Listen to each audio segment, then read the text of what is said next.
In Flanders fields the poppies blow, between the crosses row on row, that mark our place, and in the sky the larks, so bravely singing, fly, scarce heard amidst the guns below. John McCrae. When the gun stopped, the cannon ceases, and the fighting ends. Stories will appear. Most tell the tale of bravery, some of cowardice, some of laughter found in the moment of fear and pain. Others, though, well, those stories tell of things that simply cannot be explained. Whether it's the tale of soldiers creating a moment of peace and sharing a meal over Christmas, or the soldier who predicted not only his death, but the manner in which it takes place. Those stories do rise to the front.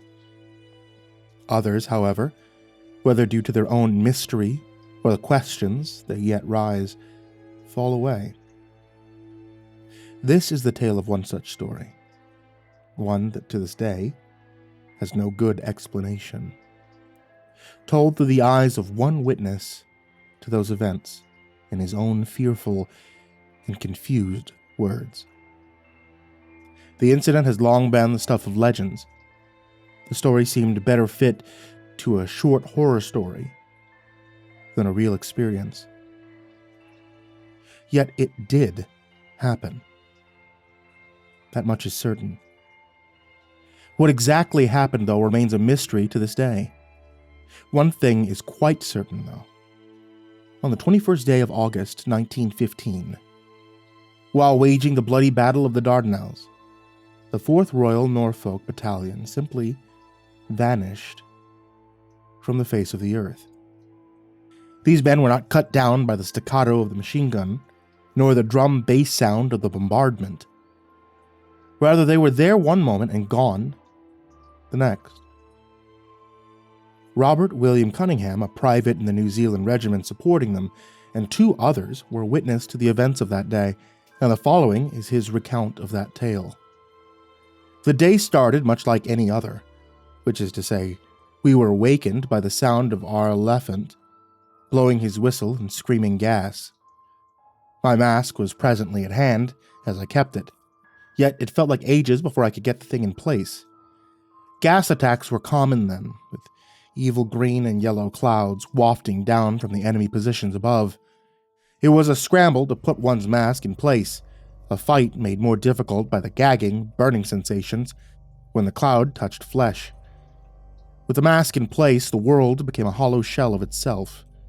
The eyeglasses beaded, fogging from your breath, and the burning still felt in the lungs. We lost 16 men in that attack. I remember one in particular. He was a young chap, no older than my little brother, 16 if he was a day. I still see his face. How he lay in the trench looking up with the most peaceful look upon his features. He had tried to cultivate a mustache, and failed, badly. Looking more like a child playing dress-up in his father's things than a true soldier. It would have been easy to assume he was simply asleep, dozing there in the dirt and mud, but no. He was dead. Quite dead. Before having ever fired a single shot in anger. I envied him. For bad as his death was, it meant the war was once and truly over for him. The dead, they were the lucky ones. The warning for gas came and went, with us huddled in our trenches and dugouts, guns aimed at the enemy.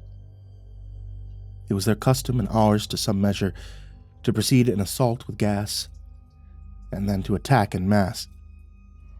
Today would be no different. Leveling my rifle over the side, I watched and waited. Through the haze and cloud, the pockmarked and alien landscape, I saw shapes. They could be men. They could just as easily have been specters. Ghosts of those who had gone before. now rising up to haunt the no-man land between our lines. In an instant, the fog seemed to lift, and they were upon us. I fired, and was rewarded with seeing the target before me fall. He had ceased to be a man in my eyes. It was simply a sack of meat wrapped in an enemy costume. Quickly as he fell, another replaced him, stepping over on his body. To my left, the devil's paintbrush, as we called the machine gun of the day, opened up. Men fell before it, as though God had reached down and simply blotted them from existence, yet they still came. Pressing forward while we held the line, I do not recall how many times I fired and how many of those men fell before me. The battle could have lasted a day, or it could have easily have lasted only a minute. For quickly as it started, it ended. The men stopped coming, and the guns fell silent. Around me, men lay, screaming in pain, others begging for their mothers. Most, however, simply lay where they fell. Struck down like so many others, it was not a victory. Not in the purest sense of the word, but it was a success. Though beset by the enemy we had held, it may have cost us 100 men or more, but it had cost the enemy more. That was all which really mattered to us, I suppose. In a way, that was all which mattered to the enemy as well. For not unlike them, when we attacked, if one fell, another always took his place. Such is the way of war. After the attack, an uneasy silence fell over the battlefield. The gas had long since passed, though many men yet wore their masks. The younger, greener recruits, those still afraid, those still alive. In time, though, they too returned to the regularity of trench life. An odd normal, if there ever was one. By midday, we had repulsed 2 more attacks and suffered great losses. In particular, the fire coming from a small hill known only on the maps as Position 60. It was proving to be most damaging. This hill was well protected on 2 sides, though a chink lay in its armor, a weakness of sorts. Along one of its sides, a low river bend ran dry in the heat of the desert, though still littered with puddles from the recent rain. This river bend neared the position well enough that it was figured that should a force of men use it for cover, then they could possibly reach within the range of the hill undetected. They would still need to make the final push to the position itself, but with proper supporting fire, they would probably survive to take the position. Around 1, after a hasty meal of moldy bread, half-rotten horse meat, and stale tea, the lieutenant approached us. It had been decided by the captain that today we would make a push on Position 60, with the intent of dealing the damnable Turks a stellar blow. 2 companies would take part in this attack, the first being the 4th Royal, and the company I was a part of. We were to make the best use of the river bend, and under the cover from our own guns, and attack as the men went over the top. We were to sweep around and catch the position unawares. Making our packs as quiet as possible, for fear of any sound giving away our position well before the attack was to commence, we waited, nervously, at the shore of that low waft of dirt that hung through the ground. In wetter days it might have been a river, but now all we saw was a road that led right to the enemy's doorstep. The 4th took the front of the movement, easing forward in a loose mass of men, followed in turn by the lieutenant in our company. We moved carefully, hunched over as best we could, hoping that no sharpshooter would see us, that no shot would come. We were lucky in that aspect, I suppose, as our path moved unhampered forward, ever nearer to the enemy, and yet, oh, so far. We had moved some distance when a shot rang out. We had been spotted. The men wanted to hide to seek cover, but our officers urged us forward. kicking, striking, threatening us with all manner of pain if we did not continue the attack. So under fire from the enemy, we pressed on. We had not gone 5 steps when it happened. A cloud, the oddest gray, started to roll over the battlefield. It moved like the gas we were so accustomed to, and yet not. Like the gas it held low to the ground, enveloping everything as it passed, and yet it seemed to move against the wind. Such is not possible for a cloud with no substance to move in a direction not directed by the winds which blew over the field, yet move it did. Slowly, inexorably, creeping our direction. Our lieutenant screamed the warning of gas, and as so many times before, we donned our masks. We expected the cloud to push over us, to envelop us in its darkness, yet at the last moment, the cloud seemed to turn, to move away from where we huddled, and instead settled down over the 4th. Through the din of the battle around us, we could not be certain what was going on. And yet I'm certain that I heard shouts of alarm from the men before us, shouts which strangely were cut off mid-sentence, as though a record were playing, only to have the needle lifted from it before the song could end. The cloud only lingered there a moment before rising into the sky and disappearing. What remained? Well, it's a picture that haunts my memory, haunts my nightmares to this day. Where the cloud had lay did not rest the men of the 4th, cut down by gas, or scattered bodies torn by bullets. Instead, where the men once stood was nothing. It was as though 267 men had simply vanished into thin air. The attack dissolved at that point, with us returning to our trenches. Of those who took part in the attack, only myself and 2 others seemed to recall the events. The rest would look on blankly when asked for it, as though in their minds it never happened. Asking if they remembered men who they had served by would return the same blank stares, and a statement that they could not recall having ever seen the man. Even when a few photographs were produced, photos with those now missing men, those in the photos who yet remained could not ever remember having taken the photo. Or if not that, would remember taking it with others in the photo. Just none who had been part of the 4th. In some weird way, it was as though those men had simply never existed.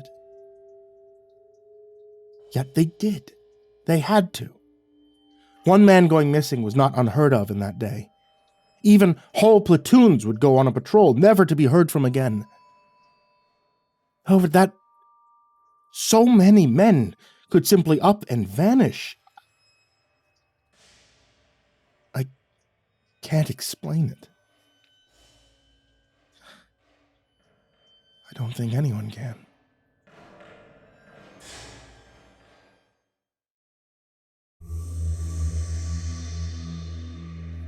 In time of war, when truth is so precious,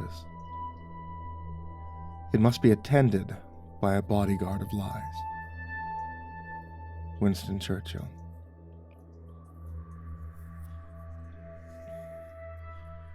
War often brings mysteries at its conclusion, most of these being attributed to the so-called fog of war. When propaganda and truth clash over what happened, what might have happened, and what never did. Confusion reigns supreme on the battlefield, and once the last bullet fired, the last bomb dropped, there are always questions. Questions which very often have no answers. This is a story of one such question, and while it may have an answer, it's not the answer that anyone would like to admit. For doing so would point to something more, something greater, something darker out there. Something that, if possible, was worse than anything the Nazis could have done to mankind. World War II was no stranger to mystery, with much left unknown at the end. Much of the questions being simply, why? Only to be answered with the hollow, I was only following orders. However, beyond those criminals, those men who faced the gallows for their crimes, there were other mysteries. This is the tale of one of those, written first by Herr Gunther Voss. Herr Voss was, by all accounts, a well-published author on the subject of the war, in particular, the secret weapon of the Nazis. Voss's novels, of which he produced no less than 6, covered every aspect of the war, from the rocket testing at Peenemünde, right down to the strange occult practices of Himmler. There wasn't a single subject that Voss avoided, not a single subject that he didn't chime in on. How Voss came to know what he did caused many to question his validity. Yet time and time again, with each novel that was produced, he provided information that, though it was far-fetched, would prove true. Voss refused to his dying day to give up his sources, citing that if he told where he had obtained the information, people would be hurt. His sources trusted him, and feared prosecution for what they were revealing. If not for the information itself, for escaping the hangman's noose that was due to them. In the early 1990s, Voss informed his publisher that he was intending on tackling another subject. This one, unlike his previous texts, would deal with a legend. A legend that dated back to the days of the war. A legend that, if all held true, pointed to something dark, foreboding, and evil that yet lurked. A vast bastion of the Nazis that, some 40 years plus after the war, still waited, still lurked. The legend was of Valkyrie, a supposed phantom train. The Valkyrie legend was, at best, a dodgy legend to begin with. There really was no hard evidence that the train existed, and with all information being random sightings and blurry photographs, most of these sightings were easily dismissed as people mistaking a passing freight train or an old battered steam locomotive for the train. Yet, as with all such legends, there was some grain of truth, some small hint of reality. That reality came in 1962, with a mass sighting of the train as it traveled through Berlin.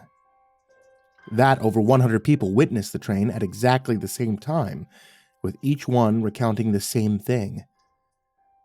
Well, it was too much to argue simple coincidence. Based on this and a few other similar sightings, Voss began his search.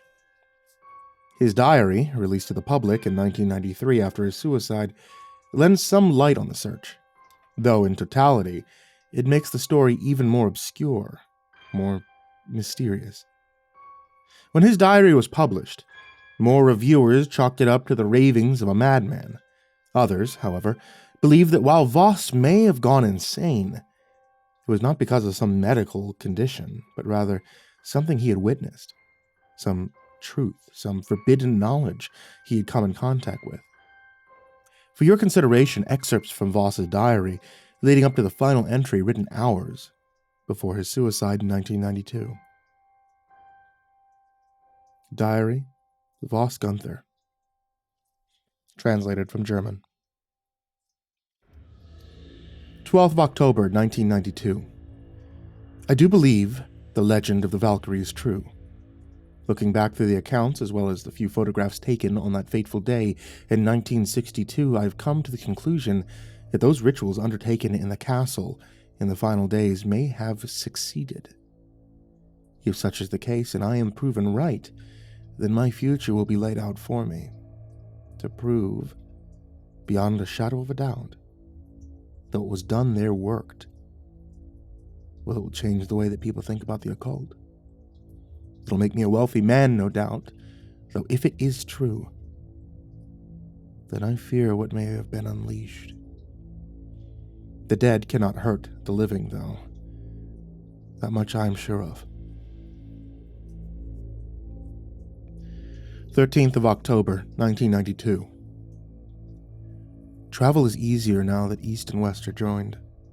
And with a map in hand, I was able to find some of the old places. I remember during the war coming here and seeing the city, and then how it looked after the Soviets had destroyed it. I see ghosts, not in the real sense, but in my memories, of people I knew. Soldiers I passed daily, places I frequented. How could my city, my glorious fatherland, have come to this? Yet they are but ghosts of the past, and hold no bearing on me. I'm not certain, but I believe that the old station's underground platform survived. If that is the case, then it stands to reason that the Führer's old platform yet stands. I do not expect to find Valkyrie there, for to do so would be unimaginable, but I feel that perhaps a clue lies there. My source tells me that in the final days of the siege, Himmler disappeared from the bunker for a time, before returning shortly before Hitler's suicide. Given his tie to the train, I can only surmise that he was making sure it had left, or if not left, was ready for his own departure. I will be speaking with a group of urban explorers, such that they call themselves, later today to see what they know. 15th of October, 1992. Unbelievable. I spoke with the teens yesterday and found that not only do the platforms still stand, but that access should be relatively easy, long as we're not caught by the police. Getting into the old platform is possible. One of the teens has agreed to be my guide for a small sum, and we will leave 1 week from today. We would go sooner, but my guide claims that there's work planned on the underground then, so slipping in will be easier. I do not know who I can trust, and the old fears rise again. Is he one who would seek to steal from me my prize? No. No, he does not know why I wish to go there. He could not know. 18th of October, 1992. I decided to head out and do some more research on the train itself. I wanted to know whether the Valkyrie was sighted by any of the soldiers around Berlin at the end of the war. This should give me details of when it left, and if I'm lucky, the general direction. Speaking with one of the guides at the museum, I was pointed to a gentleman who was a commissar of the Soviets during that era. He now serves as a political officer of sorts, though no doubt, with the end of the wall, his job is in less demand than he might admit. I will speak to him at dinner, then write my findings. 18th of October, 1992. Transcript of recorded conversation. You do not mind if I record this for my notes. I'm forgetful, and well, not in the least. No. Why are you interested in fairy tales beyond me? Something to scare the children with. Something like that. I believe there's some truth to the tale, though. Oh. Yes. In any case, shall we begin? In 1944, you were a commissar for the Soviet Red Army, correct? Yes. I was in KGB, in case you were curious. I was, but tell me more. How did you come to that position? The usual way. I had been a political officer in my hometown, and when the war started, I joined. Because of my loyalty, I was selected and trained to be the political officer for the troops. So, you were a man of power. In a manner of speaking, yes. Less than others, but more than most. About a week before the final push into Berlin to take the Reichstag, where were you stationed? I'm not sure of the exact location, but I was working with a penal detail to clear some railroad tracks. High Command wished to use this to bring more men into the city, as well as tanks. However, the booming and fighting had damaged much of the track, so the prisoners are being tasked with cleaning the rubble and rebuilding the station. And during the cleanup, did you see anything, strange? Yes. And what was it that you saw? I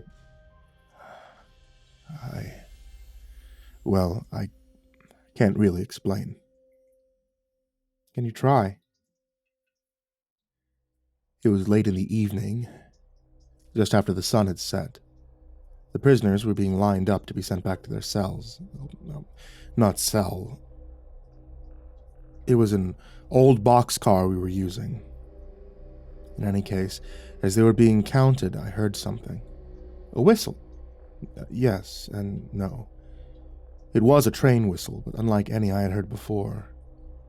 Sounded, it sounded like a scream.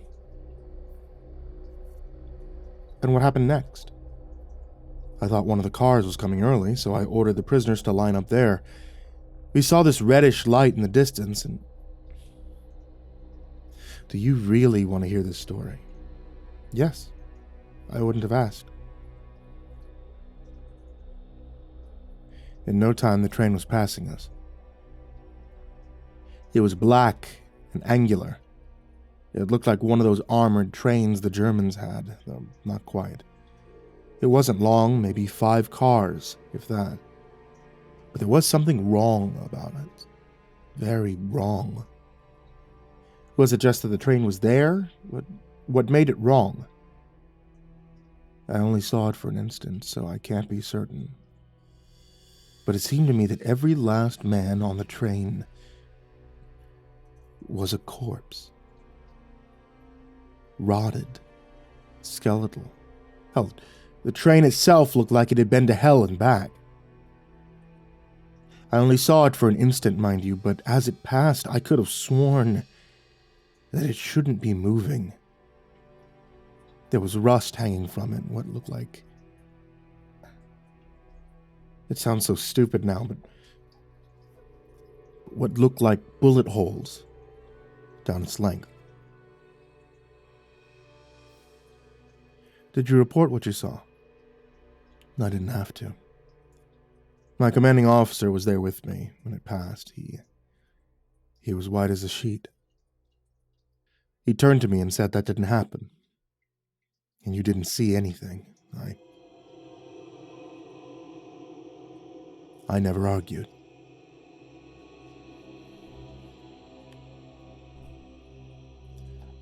"19th of October, 1992. I spoke with the man at length, and I've included a transcript of our conversation in this diary. Though his story is fanciful, I have to believe that he did sight the Valkyrie. He didn't recall seeing it leave the city, though given the nature of the war, that is entirely possible.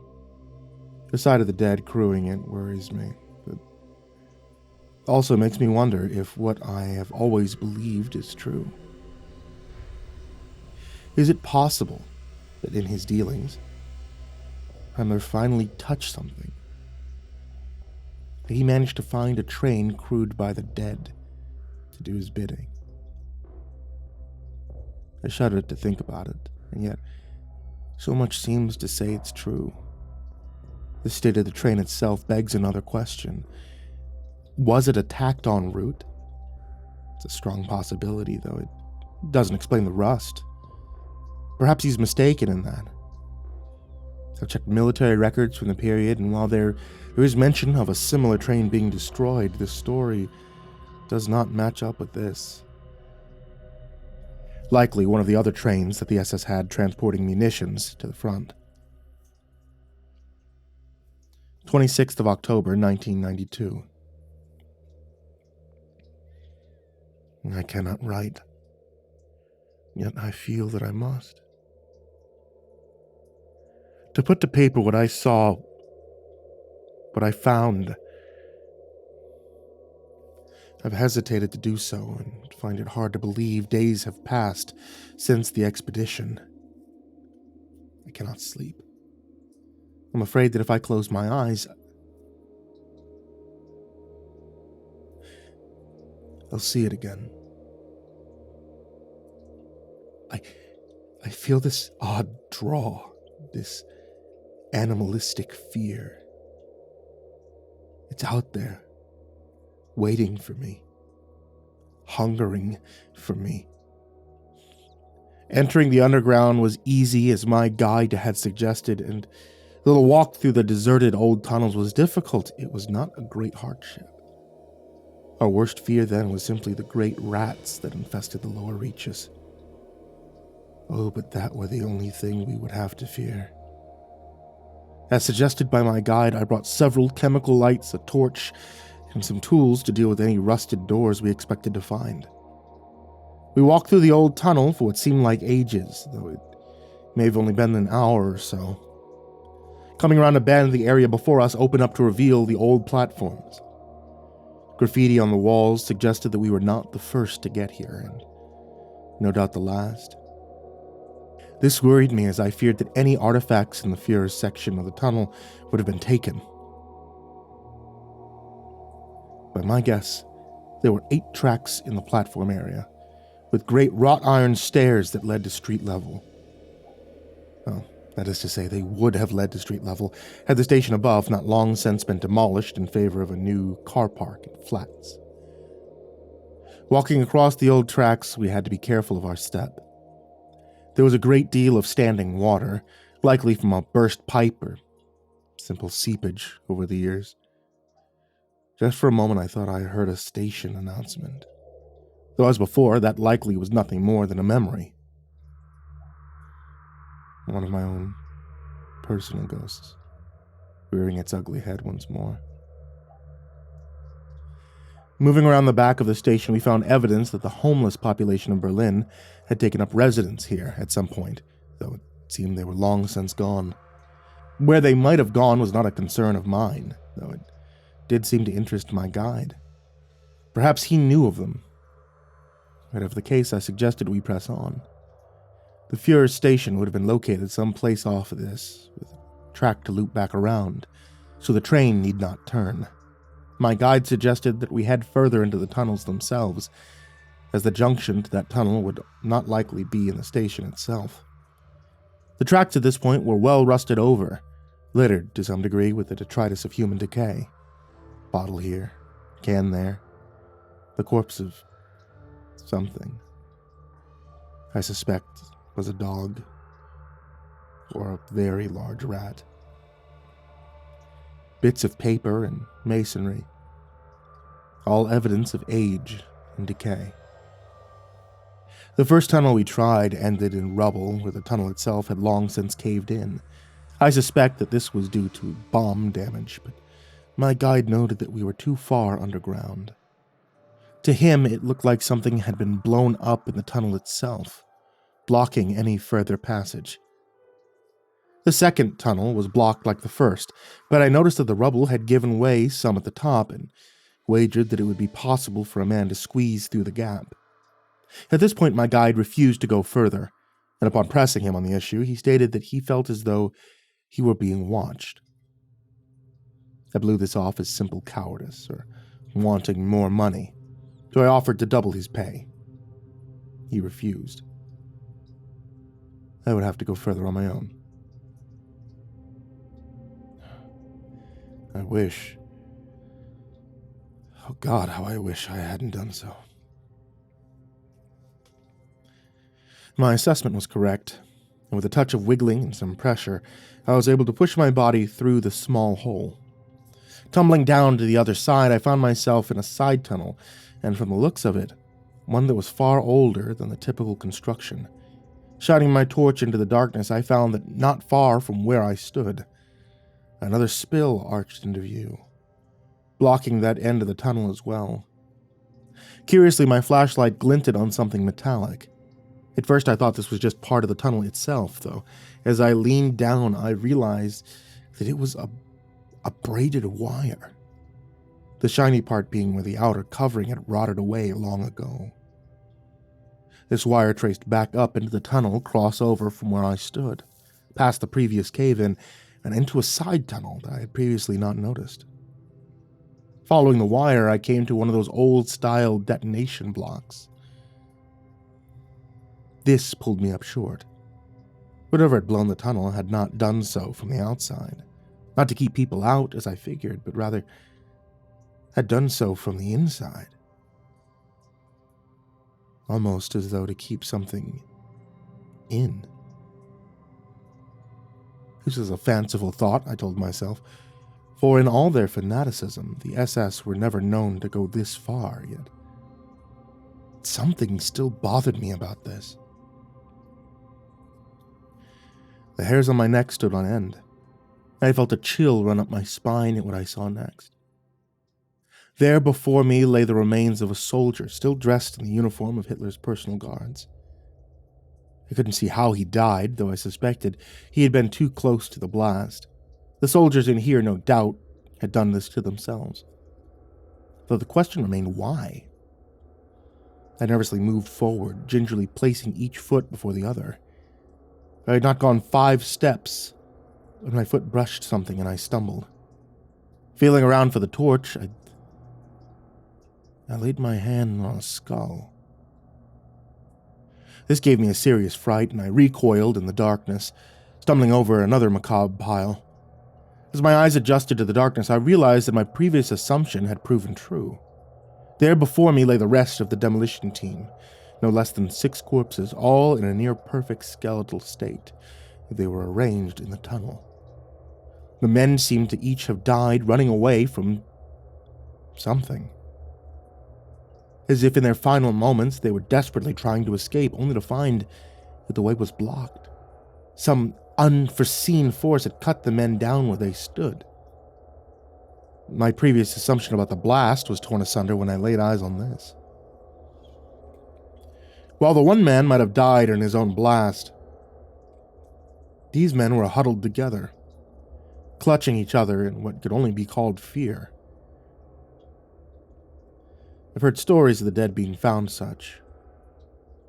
From the ruins of Pompeii to those poor souls in Hiroshima. These men had died in sheer terror, killed by something I had yet to lay eyes on. My mind turned in circles, trying to guess the answer. Gas, perhaps. That was the only thing that made sense. The bombs above had broken a stored chemical bomb, and rather than it escaping, the men had detonated the entrance to the tunnel. The last noble act, which had cost them their lives.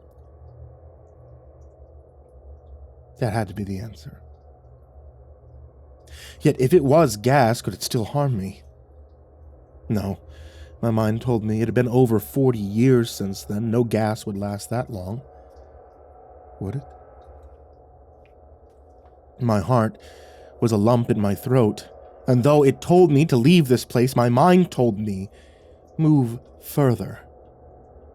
They were but corpses. It could not hurt me. They were dead, and I was alive. I came to the platform and a few more minutes of walking, during which I found 3 more corpses, all of them in a similar state.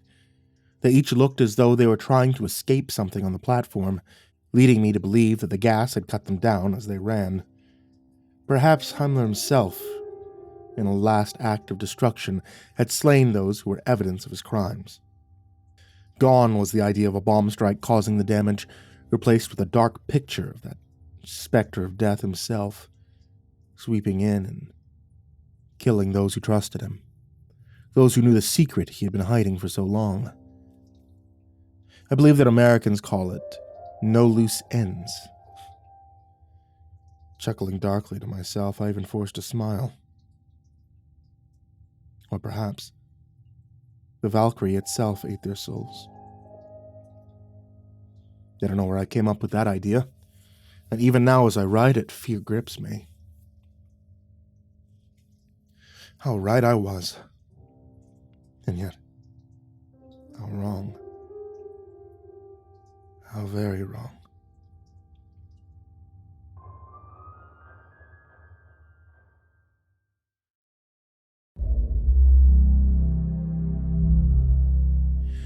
As I stepped up onto the platform, my eyes took in a sight to behold. There, waiting in the pitch gloom at the station, was the train. My torch barely illuminated the angular form, and though no light shone down from above, it seemed the platform itself was still lit from some unknown source. I approached carefully, reaching out to touch the cold metal. For a moment, just a moment, I thought I felt a heartbeat there. Yet, that couldn't be, as trains are not alive. Just my mind playing tricks on me. The platform itself was as if I had stepped back in time.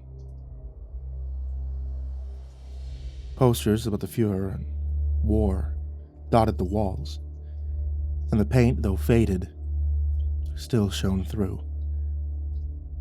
Tucked into one far wall, a small alcove rested, and beyond that, a series of stairs. They did not go far before being blocked, leading me to believe that these led straight to the Fuhrer's bunker. As the Soviet soldier had said, the train itself was not overly long, being only about 5 or 6 cars, and true to his word, painted black as night. I nervously peered into the cab, not knowing what I expected to find, and was rewarded with a mummified man sitting ramrod straight at the controls. I fell from the cab then, my feet barely touching the ground, before I found myself standing next to a battered old boxcar. I did not recall moving there, nor did I recall opening the door, though my memory now is yet foggy on the subject. I must have opened the door at some point, for it was not open when I first sighted the beast, waiting in the platform. Shining my torch inside, I found more corpses, mummified like the man in the cab and stacked against where the door now lay open. Corpses unlike any I have witnessed before. These were pitiful souls dressed in the striped uniforms of prisoners. The Star of David on each told the tale and reminded me, once more, of the crimes we committed in those days. Jews, every last one of them, herded into this car for some reason only to be forgotten and left to starve when the war ended. They each had names and families, and now, entombed down here, none would know of them. There were 3 such cars in the train, and I need not open each to know that their cargo were all the same. Human cargo, civilians, people who had done nothing wrong, people that the Reich had deemed expendable. That each of these cars carried the prisoners was a mystery for me, when I suspected the answer to lay in the passenger car itself. At the time, I recalled thinking that these prisoners must have been of some importance, perhaps hostages, who, when the Soviet army closed in on Berlin, were deemed obsolete, tossed away like so much trash, when it was found that they would no longer be needed, when they would provide nothing for Himmler to barter with. For all I knew, they had died in that isolation long before the train arrived, and it was their discovery that prompted him to kill the crew with gas. The last car was a long passenger car, and though I knew I had completed my task and found the train, there was still the mystery of why the Phantom had been sighted. I don't know why I expected to find an answer there, but some part of me said that the madness that had created this, the madness that would explain how, even after the tunnels were destroyed, this train would be seen again. The madness that gave this thing some form of supernatural life. Like the station itself, the car was well preserved, and like the station, it too held bodies. A young woman and daughter, as best I could tell, lay in one of the staterooms. From the looks, they had died in terror, though they couldn't say at the time such was for certain. The rear of the car was a large, spacious office with a desk facing the rear. Sitting in the chair was an officer of some sort, a pistol gripped in one hand, and the dark stain of his brain plastered on one wall. he had taken his own life. But that still did not answer my question. There were a number of papers spread out before him, and I quickly placed these in my pack. As I rummaged through the car seeking the answer I needed, I heard the soft sounds of footsteps. My guide had finally come to investigate, no doubt.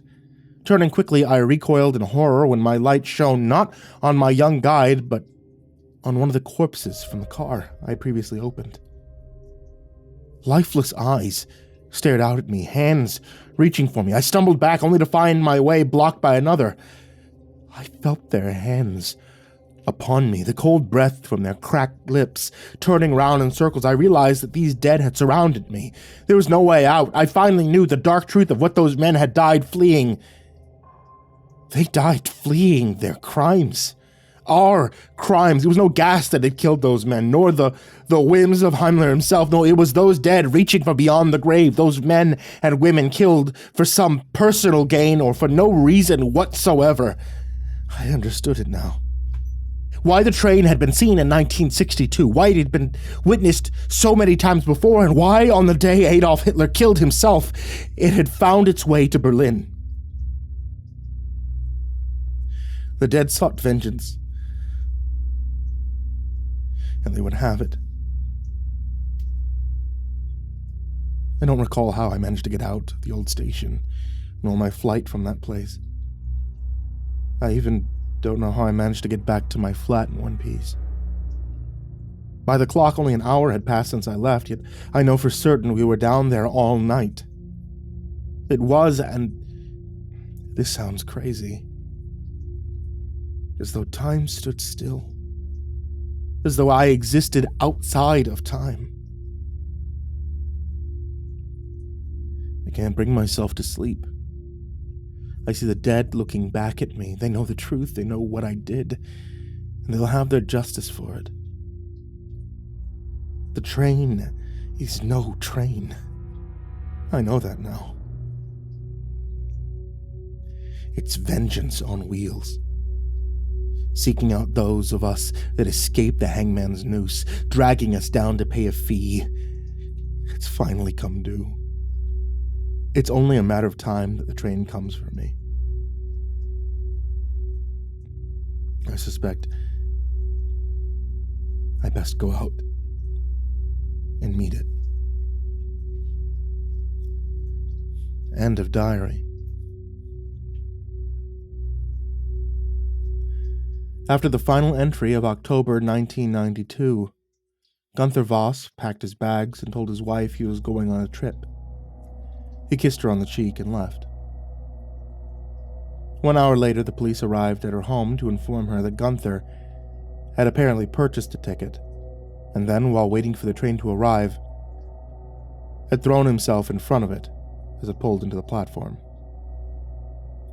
Witnesses would later claim, though none would believe them, that shortly after he did this, a strange black steam train with 5 cars was seen barreling through the station, with the now deceased Voss sitting in the last carriage.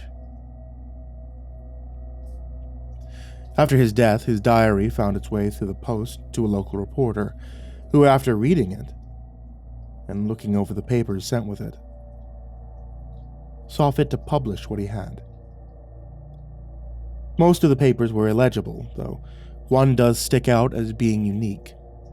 The paper, apparently written by Himmler himself, laid out plans to use a number of innocent souls as the catalyst for a great magical spell, which by his wagering would help Germany win the war. The spell apparently backfired, as those innocent souls did not help Germany win the war, but instead sought vengeance for the crimes done against them. The mystery was further deepened in 1995 when the last known Nazi who escaped prosecution passed away. Within a week of the man's passing, while exploring the German wilderness, a young teen came across a long-forgotten train tunnel. Inside of it, he discovered the badly burned and destroyed remains of a train. Researchers and historians who have descended into the location identified it as the lost train Valkyrie. From the damage done to it, they surmised that before the end of the war, the train had been damaged in an air raid and sought shelter in the tunnel. The fire had broken out, likely from the damage of the raid, and destroyed the train. U.S. military reports from the area placed the final nail in the coffin of the legend of the Valkyrie. A minor report by a pilot recorded that on the 6th of June, 1943, after having escorted bombers to their raid, while returning, he had happened upon a target of opportunity in the form of the train. He remembered strafing the train and seeing a gout of steam coming from the engine before it ran into a tunnel but did not exit. He lingered in the area for a few minutes and reported seeing smoke and fire coming from the tunnel, recording the train as having been destroyed. It was revealed shortly after the diary was published that Gunther Voss had served as a clerk for the Death's Head SS during World War II. He had been stationed primarily at Auschwitz, where it was his task to record the seized personal belongings from the executed prisoners. From there, he was sent to Peenemünde and Dachau, explaining to some degree his personal knowledge of the secret weapons of World War II. He was also one of the named defendants in one of the war crime trials, though he was never captured. Or was he?